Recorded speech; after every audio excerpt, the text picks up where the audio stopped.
Hello बच्चों, let's read the question. State whether the following are true or false.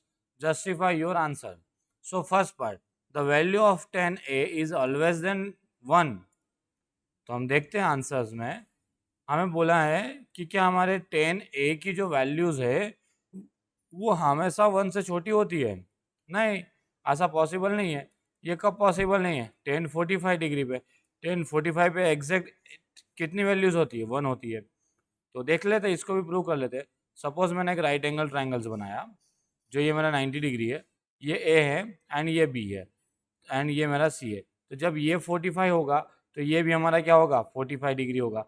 And जब ये 45 है, ये 45 है, तो ये आइसोसेलेस ट्राइंगल है। आइसोसेलेस ट्राइंगल होने की वजह से ये साइड और ये साइड क्या आ गई? इक्वल आ गई। अब मैं इस एंगल के लिए कभी 10b निकालता हूँ, तो 10b इट मीन्स कितना हो जाएगा? बेस परपेंडिकुलर अपॉन में बेस, तो perpendicular A C and base है मेरा बी सी, और एंगल बी कितना था? 45 डिग्री। तो 1045 डिग्री इक्वल टू कितना? ए सी, और बी सी भी ए सी के इक्वल था, तो ये कट के कितना आ गया? 1 आ गया। मतलब 1045 की वैल्यू कितनी आ रही है? 1 भी आ रही है। मतलब ये तो कंफर्म है कि ये 1 से छोटा नहीं होगा।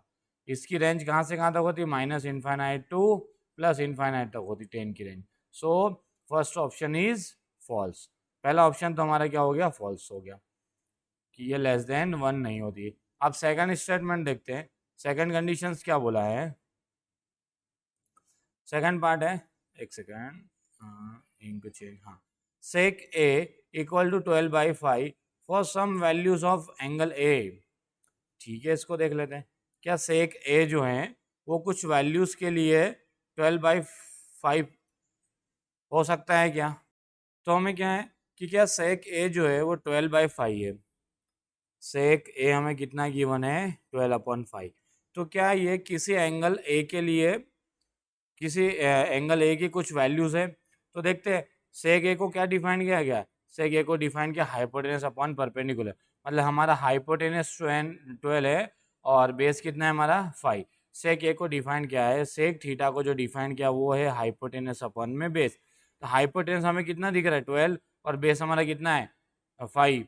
तो क्या ये हमें देखते हैं कि परपेंडिकुलर्स निकालते हैं तो कितना आता है? Hypotenuse square equal to perpendicular square plus base square.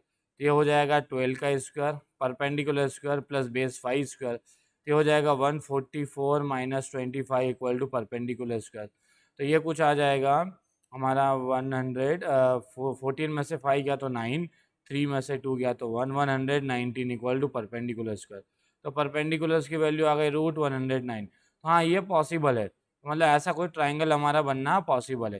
तो ये जो 12/5 है ये किसी एंगल्स के लिए सेटिस्फाइड है। सो ऑप्शन जो सेकंड पार्ट है वो हमारा क्या है?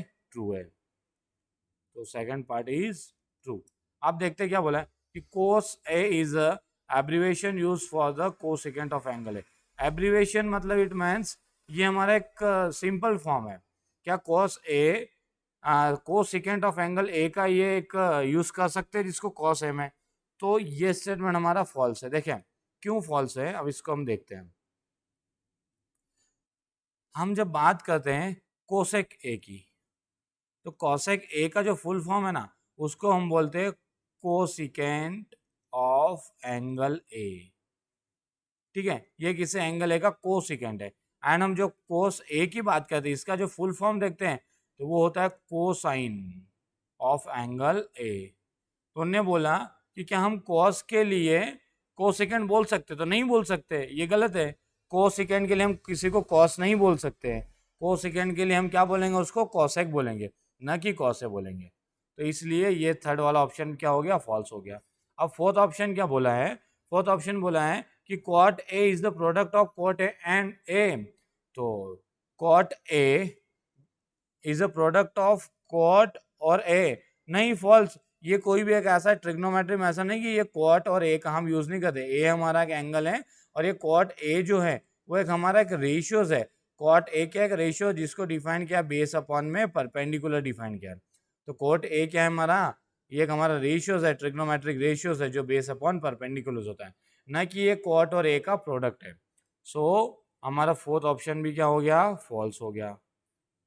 अब लास्ट वन देखते हैं कि sine theta equal to 4/3 for some angle theta. तो sine theta equal to 4/3 for some angle theta. तो साइन थीटा को क्या डिफाइन किया है? साइन थीटा को डिफाइन किया परपेंडिकुलर अपॉन में हाइपोटेनस। तो क्या ऐसा पॉसिबल है किसी राइट एंगल ट्राइंगल में कि परपेंडिकुलस 4 हो जाए और हाइपोटेनस 3 हो जाए? नहीं, हाइपोटेनस वाली साइड क्या होती है? सबसे लॉन्गेस्ट साइड हमारी क्या कहलाती है? हाइपोटेनस। पर यहाँ पे देखो परपेंडिकुलर सबसे लॉन्गेस्ट दिखा रहा है, मतलब परपेंडिकुलर लॉन्गेस्ट सबसे लॉन्गेस्ट हो या ना हो, पर इतना तो कंफर्म है कि हाइपोटेनस से लॉन्गेस्ट है। पर ऐसा किसी भी ट्राइंगल में पॉसिबल नहीं है कि हाइपोटेनस वाली साइड छोटी हो और दूसरी साइड्स बड़ी हो। सो यहाँ से हमें डायरेक्टली दिख रहा है कि हाइपोटेनस वाली साइड छोटी है, इसलिए ये वाला स्टेटमेंट भी क्या हो जाएगा? फॉल्स हो जाएगा। So I hope understood it well. Best of luck.